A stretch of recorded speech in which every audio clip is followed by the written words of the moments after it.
The question says that if the bar magnet in exercise 5.13 is turned by 180 degree, where will the new points be located? So basically it is referring to the previous exercise, that is 5.8. So in that question there was this bar magnet which was in the horizontal position with the magnetic field, and the null point was on the axis. And if we assume that this was the direction of magnetic field due to the bar magnet, that is Bm, we have shown it by that Bm. So the Earth's magnetic field was in the opposite direction, so on the axis there was the null point.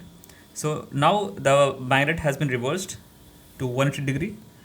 So now its magnetic field on the axis has a direction opposite to that of the initial direction. That is, now it is from right to left, which can be seen over here. Now we have to find out new null point. So we know that at null point the net magnetic field is 0, that is magnetic field due to the magnet will cancel out the magnetic field due to the earth.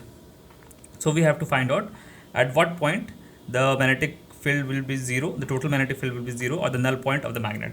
So it will be on the equatorial position now, because along the axis the magnetic field gets aligned, the direction of magnetic field is same to that of the Earth's magnetic field, so we can't find it on the axial position, so it will be on the equatorial position.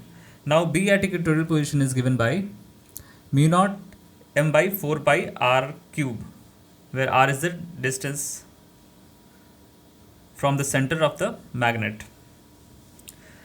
Now here we have to find out at what point r1 will the magnetic field due to the magnet will be equal to 0.36 into 10 to the power minus 4 Tesla, or the Earth's magnetic field, or the magnitude of Earth's magnetic field. So we have to find out R1 over here. Now we know from the previous question that mu naught into 2m by 4 pi r cube was equal to 0.36 into 10 to the power minus 4 Tesla, where r was 14 centimeter. So this is the magnetic field on the axis of the magnet, which was the case in the previous question.